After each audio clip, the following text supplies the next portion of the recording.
Good afternoon, friends. We have a short video.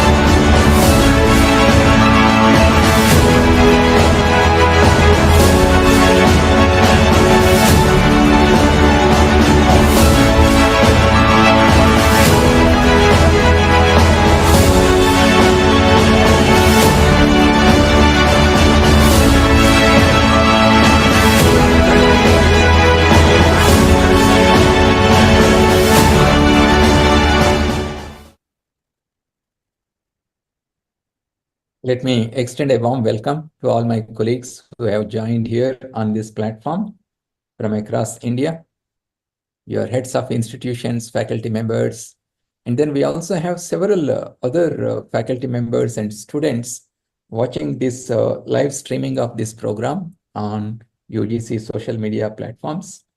Friends, we have Professor Marita Kristiansen, who is a faculty member at the University of Bergen in Norway. I will give more details about her, but the reason why we have joined today on this platform is to also remind ourselves that every year on December 11th, we celebrate Bharatiya Bhasha Divas. This is in remembrance of Mahakavi Subramanya Bharati, who was a great poet. And you all know that India has 22 officially recognized languages, and these are listed in the 8th schedule of Indian Constitution. And there is a large linguistic diversity in our country. There are at least 120 languages which are spoken by 10,000 and above.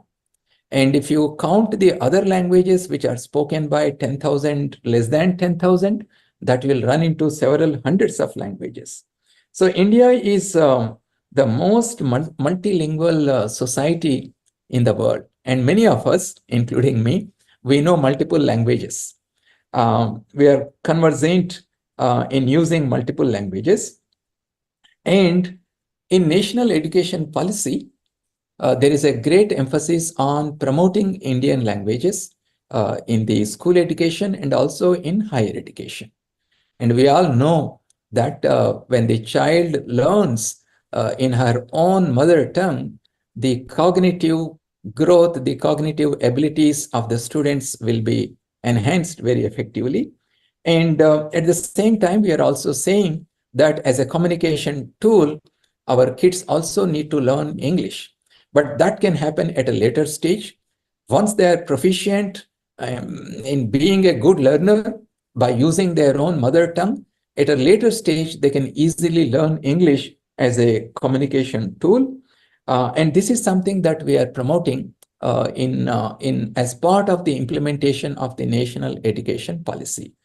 And to realize that goal, UGC has already started on a large project of producing textbooks at the undergraduate level which are used in BA, BSc, and BCom across the country in Indian languages. So we are working with different states, vice chancellors, heads of institutions, and putting together authors who have that flavor to write books in Indian languages.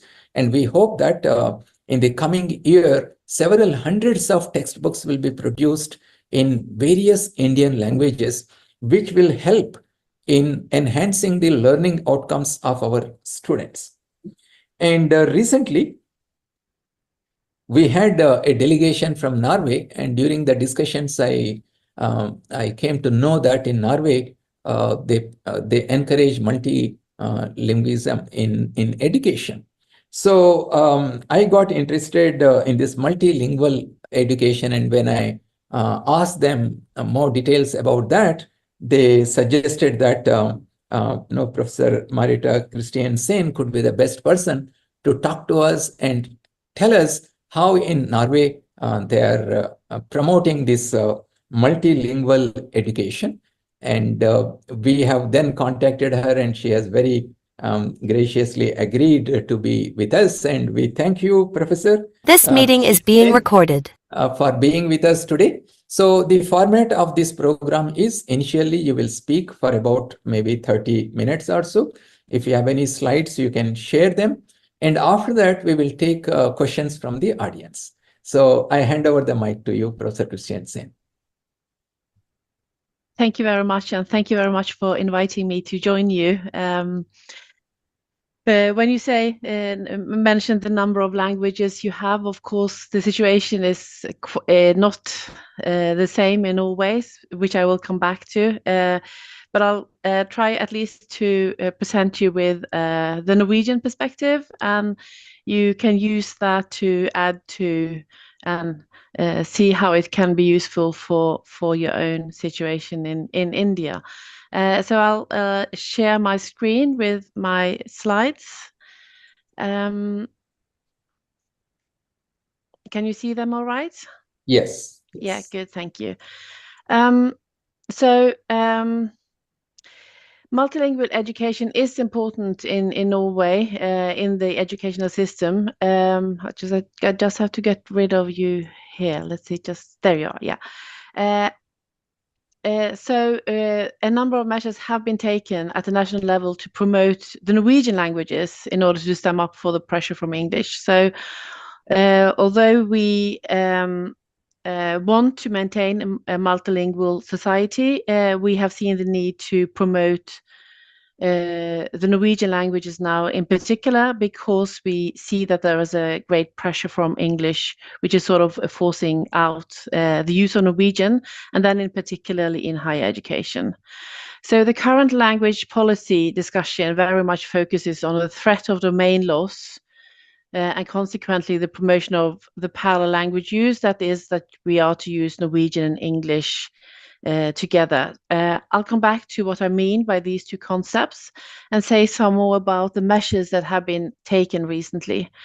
And that includes the initiative that I'm heading, that is a terminological infrastructure, a national one called Ternportal, which I will say a little bit more about towards the end of my presentation.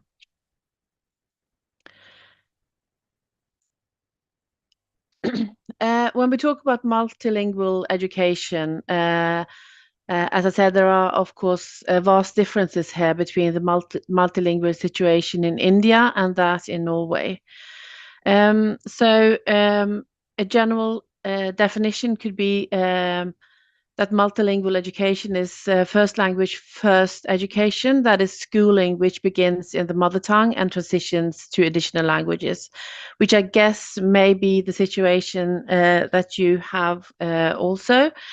When children start school in Norway at the age of 6, they will begin learning one of the two main written languages in Norwegian languages. So we have two written languages called bokmål or nynorsk. And these two languages are fairly similar, so that the written versions can be read by everyone. And we do then already speak Norwegian in the form of one of the many dialects, which are relatively close to either bokmål or nynorsk. So that means that we, in general, talk about Norwegian language as such, and then there are two variants in the written form. The English language then will be introduced as a subject either the first or second year as well, but with not as comprehensive focus. So the whole schooling, the teaching will be in Norwegian. In upper secondary school, another foreign language that the pupils will choose will be introduced. Traditionally, that have been German, French, or Spanish, but other languages are also possible depending on the availability of teachers at the various schools. And then, in addition to that, minority speakers will have additional options to learn their language. Let's say that they have another mother tongue, they will have that than Norwegian, they will have the possibility of maintaining and training that as well.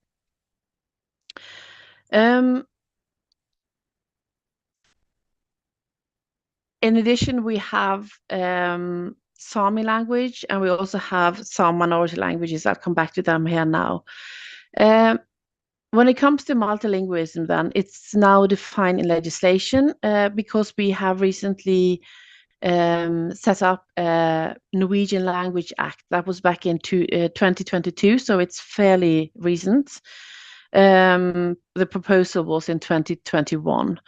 I will also come back to that a little bit further, but as I said, we have 2 official written Norwegian languages in Norway, earlier defined as variations, now as languages pursuant to the recent Language Act. So those 2 variants are what the majority of Norwegians will use, and then bokmål is much more widely used than nynorsk.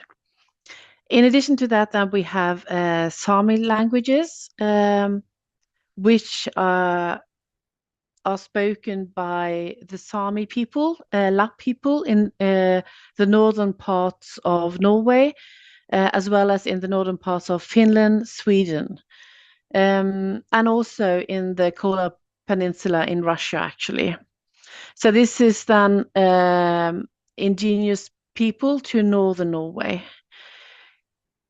In addition, then, the Language Act also defines 3 national minority languages, Kven, Romani, and Romanes, which are used by rather few people, but it's important that also these languages now have their full right as a language, with the rights that comes to the users of those languages. Finally, we've also included sign language as a language, a Norwegian language, in as part of what is regulated by the Norwegian Language Act, which we haven't had done before just a couple of years ago. So, as I mentioned in the beginning, although we advocate multilingualism, we see now that English is taken over more and more as the used language in higher education.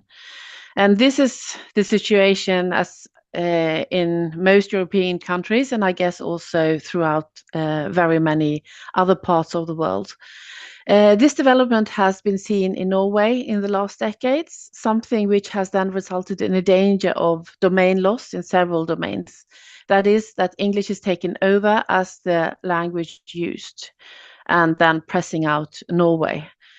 And studies on language use in higher education show a continuous downward trend. So, for instance, the number of master theses written in Norwegian have plummeted over the last 20 years. The numbers of subjects offered in English is increasing steadily. As many as 90% of all PhD dissertations are written in English, and English is used as teaching language also to an increasing extent, particularly at master's levels, but also at the lower bachelor level, so the 3 first years of higher education. And also then English is gaining ground in learning materials and textbooks, which you also commented on in your introduction. So English is used more and more as the material that students have available when they are to learn a new subject or a new area of knowledge. So this is one reason why higher education has been singled out as a particularly important sector in which to combat domain loss. Another reason is that it seems likely that if we can provide students with parallel language skills, that means that they are able to discuss the subject that they're studying, both in English and in Norwegian, including then also knowing the Norwegian and English terminology, which is used in the subjects. These skills will come into use in society as students begin their careers in either teaching, healthcare, social sciences, or trade and industry. So wherever they go, if we provide them with the vocabulary and the communication skills to mediate the knowledge they have in Norwegian, that will then create a ripple effect out in our society as well.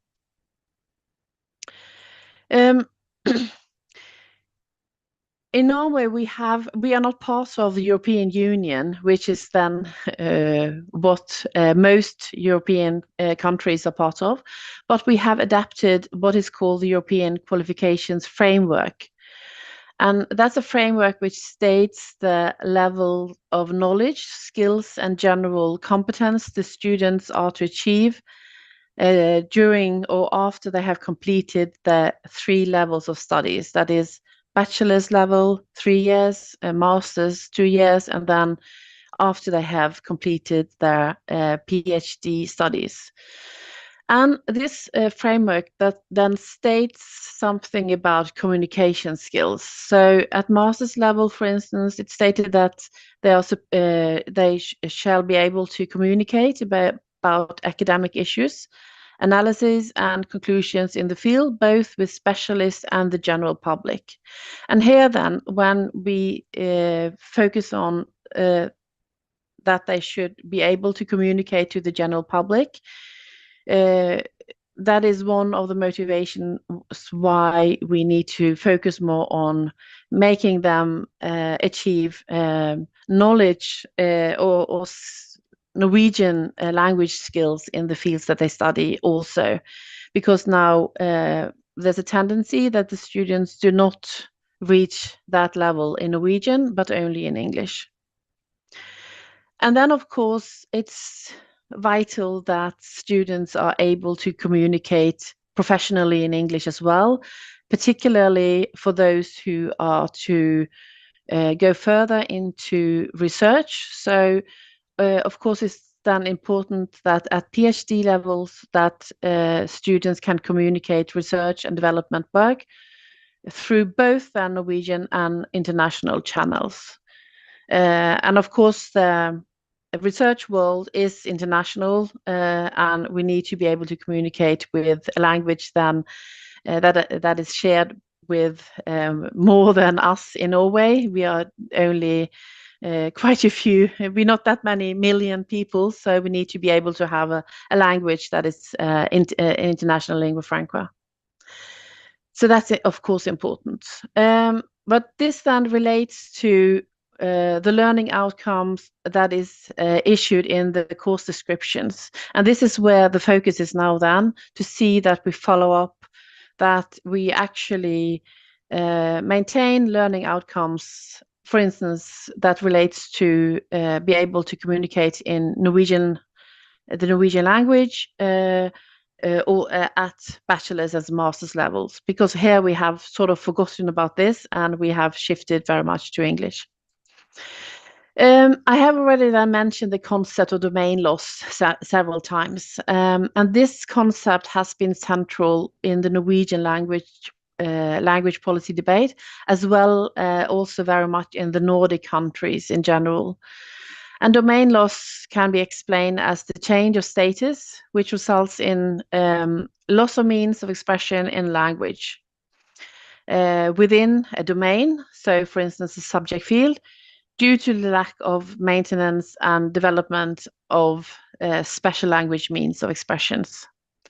So in worst case scenario, then a complete domain loss will entail that society has no longer access to terminology to describe the domain's concepts, for instance.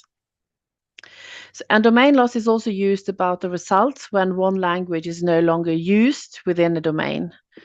For instance, in Norway, very much of the teaching within several technical areas, also within finance, you will see a lot of only English being used. And then we have areas where English has taken over as the language of communication in all situations if a domain is discussed.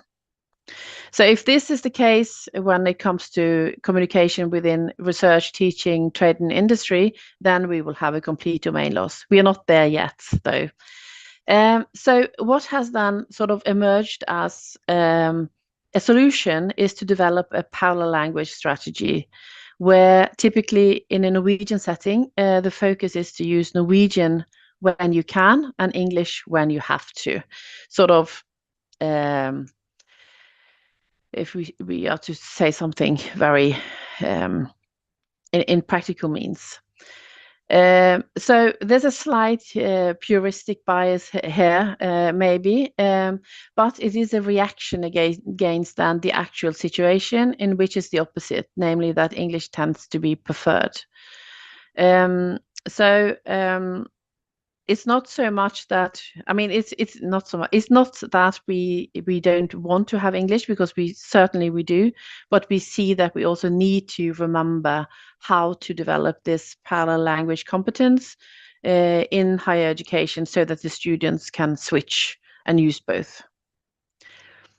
In Norway, there is a long tradition of language planning, and this relates very much to the standardization of the two written languages, Norwegian bokmål and Norwegian nynorsk. And these are then the written variants, as I mentioned. In 2000 and so and onwards, Norwegian language policy developed into a more multifaceted and complex language policy.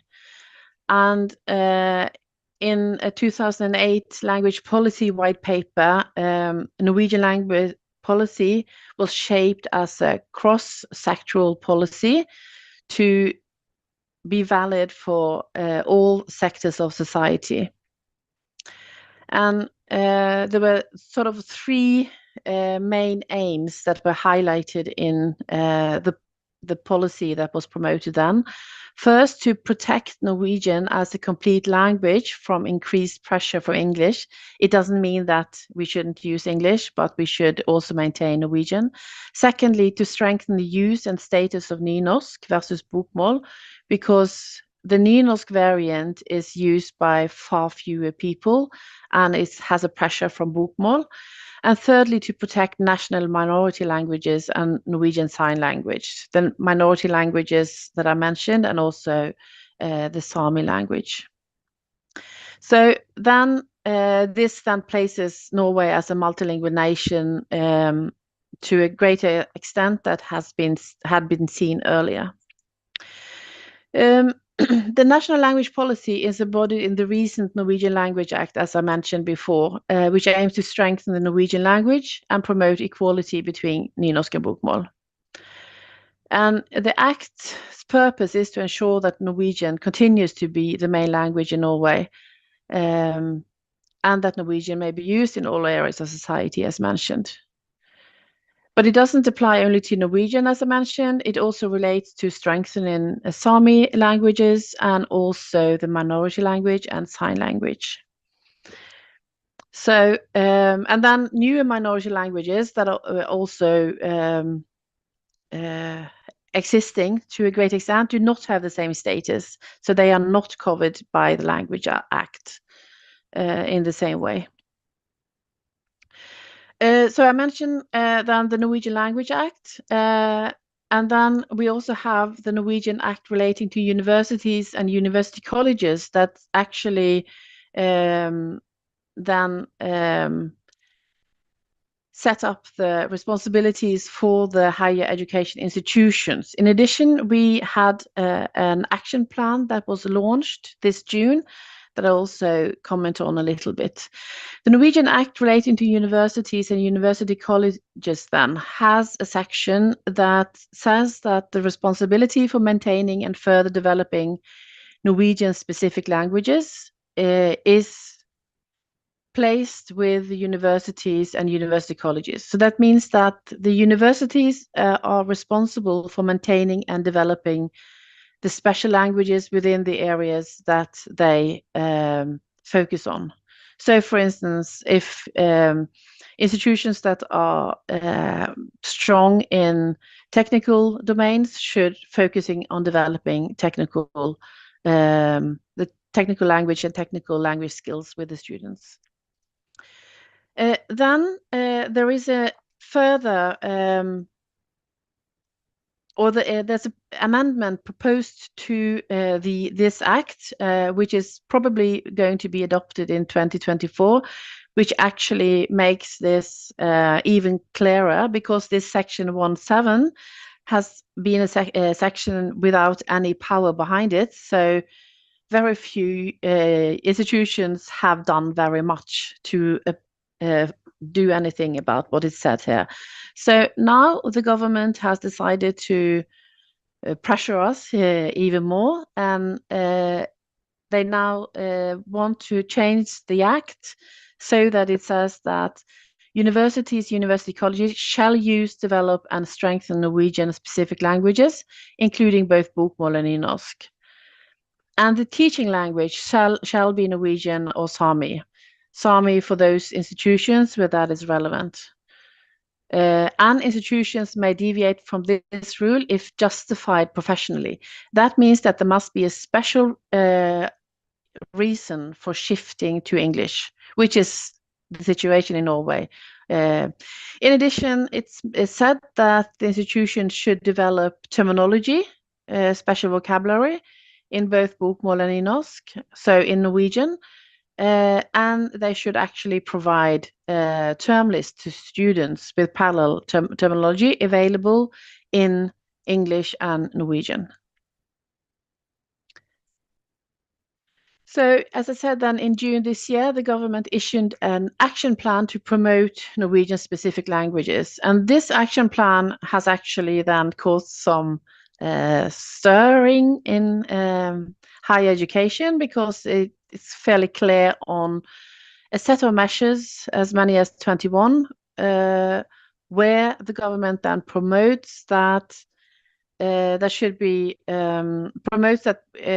regulations that will mandate Norwegian language proficiency among educators in Norway, in Norwegian higher education institutions. So that means that if you come and work here as a professor, for instance, you will have the right to, and also you are supposed to then take Norwegian training, so that you should be able to communicate or at least contribute to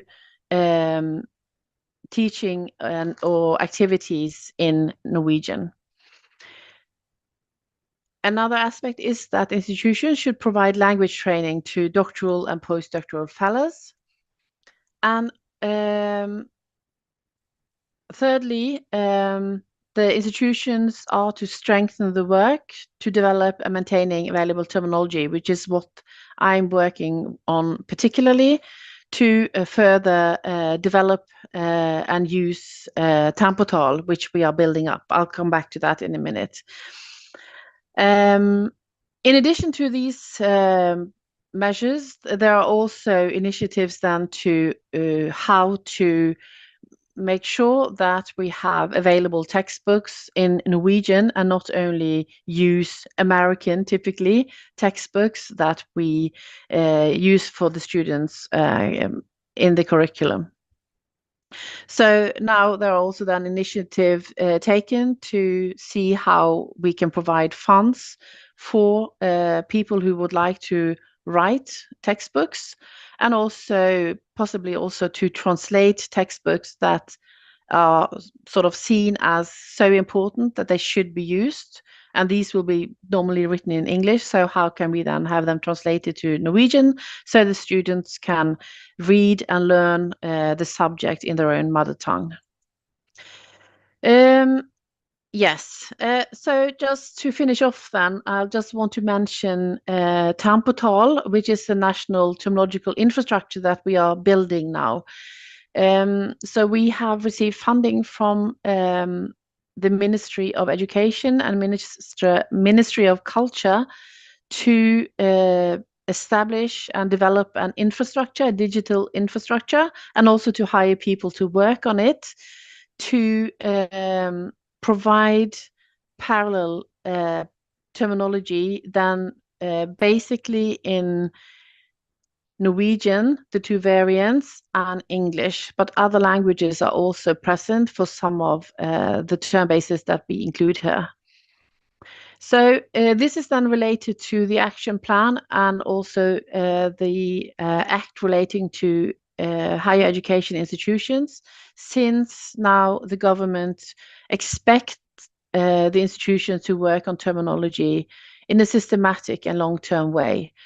And what we do then is to gather terminology resources that are available already and also then initiate the development of terminology in areas where no term bases are available, and we make them available through a common freely open interface, where then users, whether they are students, researchers, or the general public, can search and find terminology from one language to another.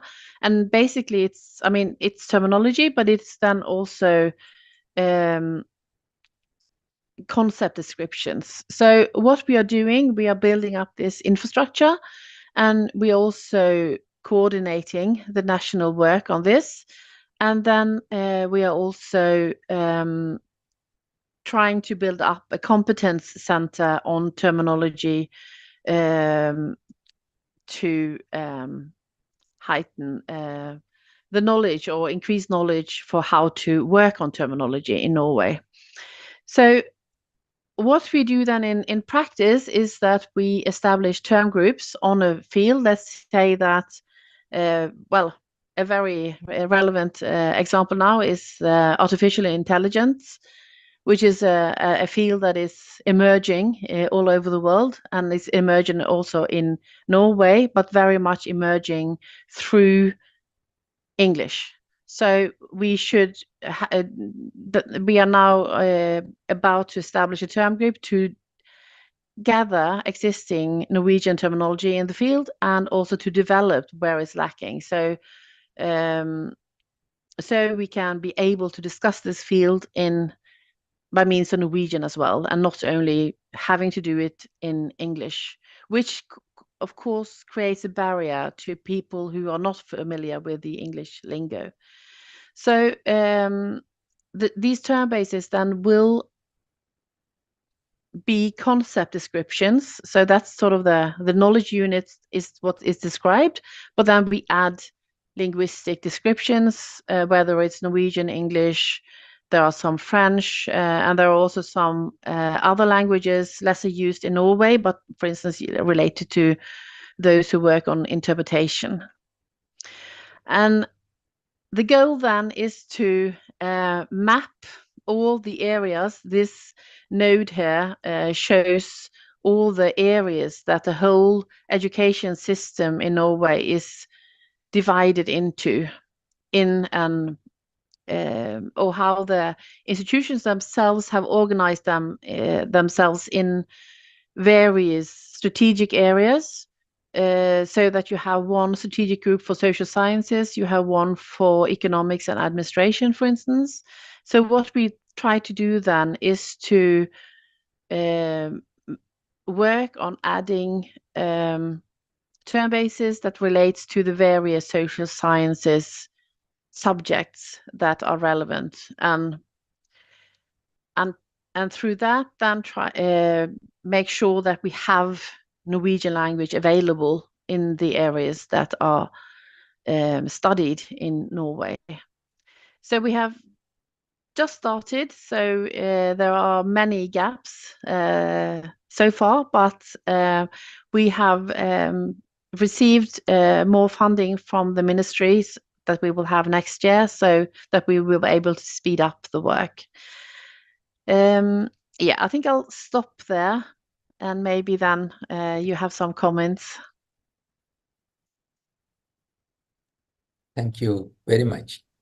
What we will do is we will unshare the screen. Yes.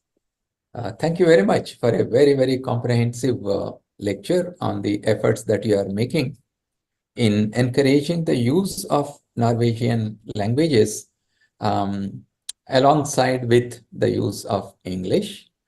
In India too, we have been making a lot of efforts to make sure that the learning outcomes of the students are improved by providing education in a language that they can understand. The first step, therefore, is to provide the reading material to them in the Indian languages that they are familiar with. So as I said in the beginning, on a large scale now, we have taken up the project of inviting the authors to write the textbooks in Indian languages, so that even if the student is studying in English medium, whenever they find a difficulty in understanding the English textbook, they can actually open the Indian version of the book and read and understand. We have also instructed all the universities that even if the examination is conducted in English medium, if a student feels uncomfortable to write the answers in English, they should be permitted to write in their own mother tongue. And many universities have already started doing this.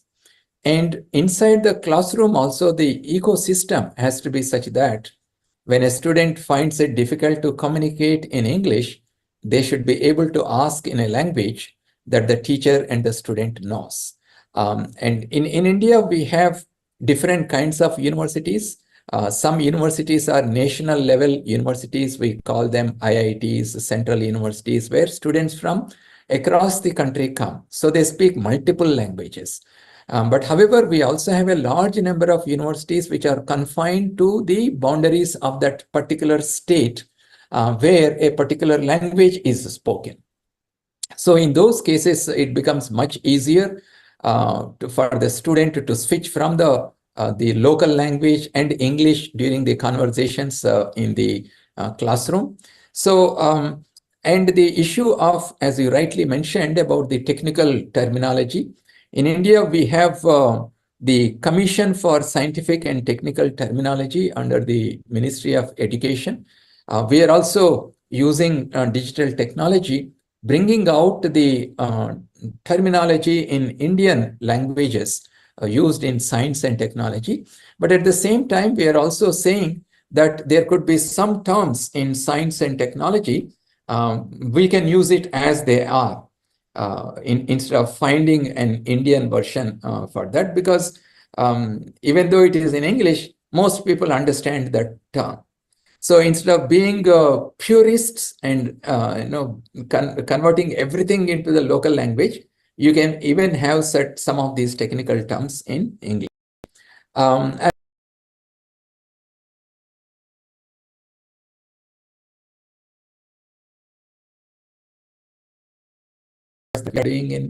As I said, there are many more languages, and there are many more students here.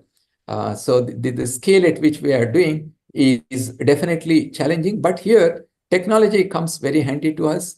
In India, we have two very, very advanced translators are available. We have developed that here.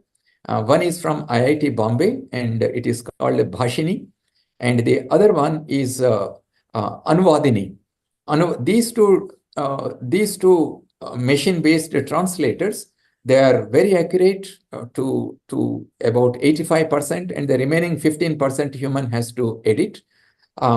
And they are very fast. They can, if you give a PDF file of, let's say, 300-page English textbook as an input to this machine, in few minutes, it will give you multiple Indian language versions of the same book, retaining the format of the book also. So there are many interesting things that are happening, and thank you very much. I think now it is time for questions, and I'm so glad to see in the halls so many students sitting and attending this lecture. We would be very glad to take questions even from the students. So please raise your hand on your electronic hand on the screen. Our technical team will unmute you, and then you can put your question.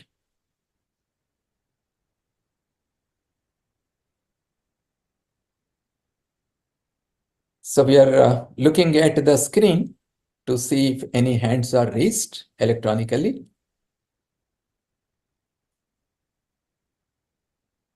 Okay, so there is a question in the chat box. How can we deal with copyright issues when it comes to translation? Professor, the question is for you. Yeah, that is, I think, I mean, that is a big problem because you can't unless you, I mean, you need to have the publishers on board to be able to translate. it will have to, that is also one area that we are working on now, is to establish collaboration with the publishers that have the rights to sell the textbooks in Norway, so that they can be on board on having the translations. And the financial support that is possible to apply for is actually given to the publishers and not the authors, so that the publishers can apply for funds to publish a book, so have publication support, and it will be the publishers that receive that, and through that they will also then make available the textbooks that are translated. Right, right. So we have a question from Sahana.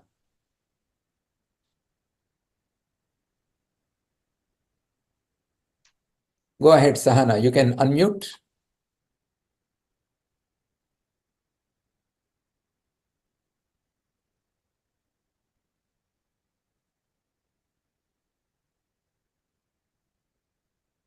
Sahana, are you able to unmute? Sir, she's not unmuting, sir. She is not unmuting. Yeah, yeah. Maybe by mistake she has raised the hands. Yes. Right. Are there any other questions? There is a comment. It says, thank you very much. It's a very nice talk, informative talk. Yes. Let us see. Victoria Nomi.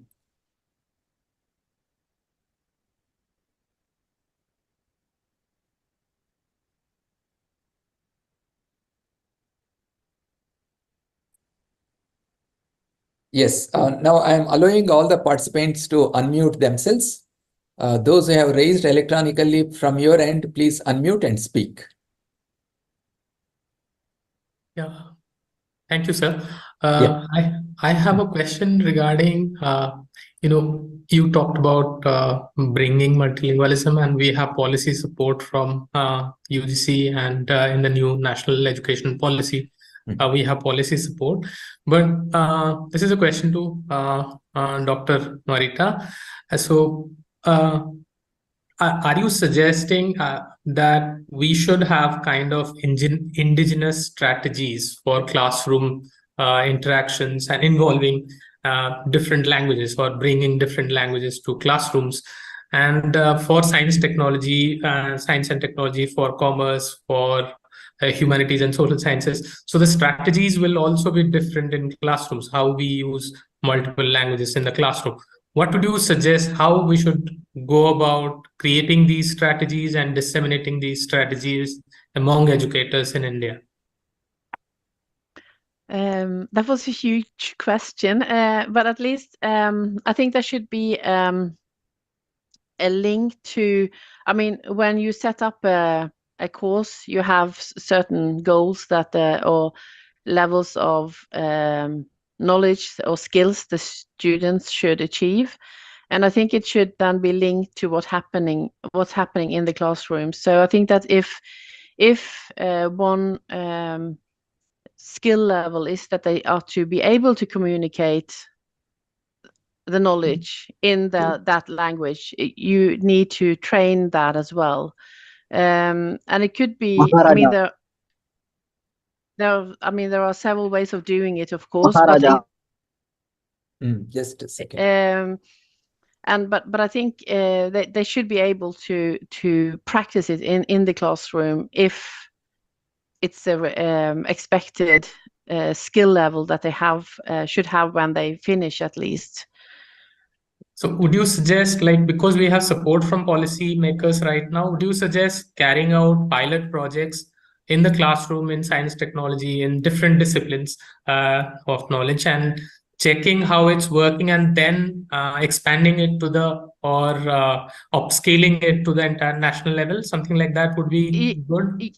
Yeah, I think that is one thing we have done here, that we have run pilot projects on, for instance, the use of parallel language, And just one thing that was mentioned, that the students have the right to answer the exam assignments, choose the language they use.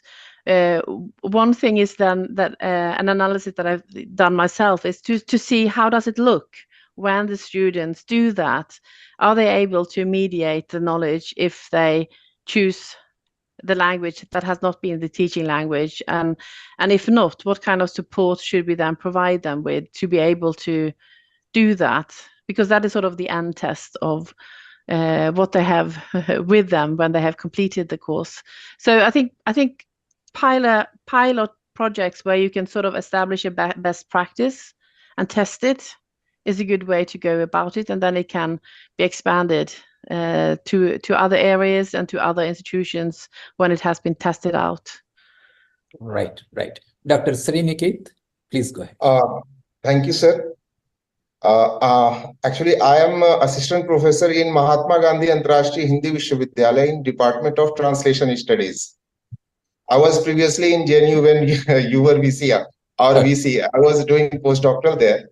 Sir, Right. if you don't mind, I would like to convey one message what we are facing, and regarding National Education Policy 2020.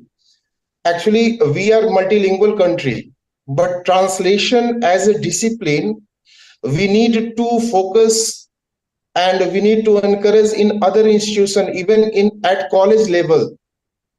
And second one is like masters or upper degree, apart from postgraduate diploma.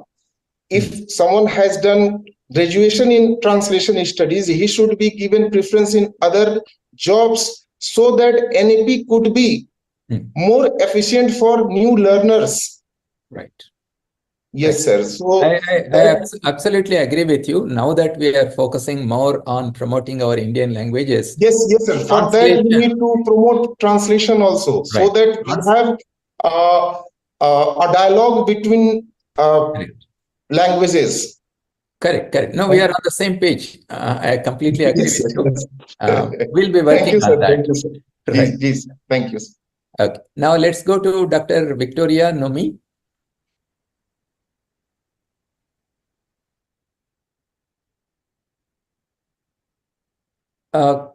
You have to unmute Dr. Victoria.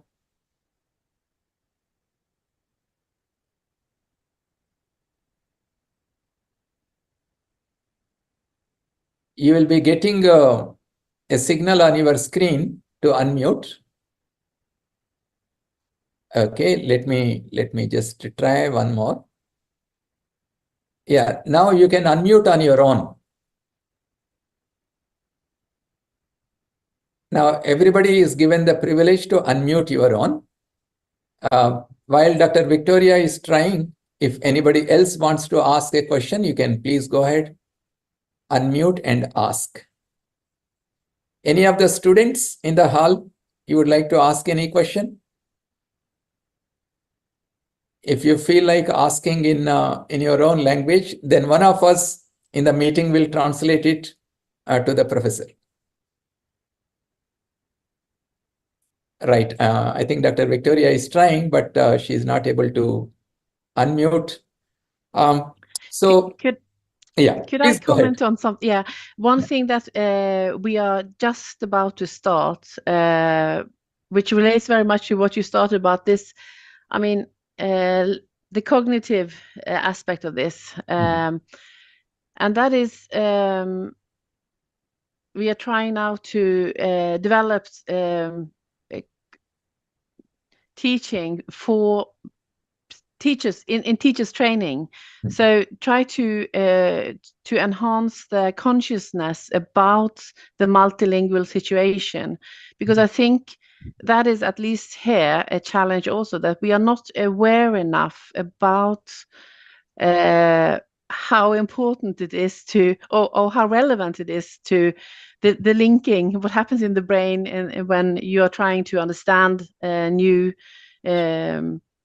field that the function the mother tongue skills have. So I think that is also something that we should focus more on, that we when we have pedagogical training, that we then also have put an emphasis on communication skills and also the relevance of multilingual consciousness, I can put it that way. Absolutely. Capacity building of teachers also is important. I completely agree with you. I think, Dr. Victoria, you momentarily unmuted yourself, but you muted again. Yes, now you please go ahead. You are unmuted now. But we can't hear. Your audio is not audible.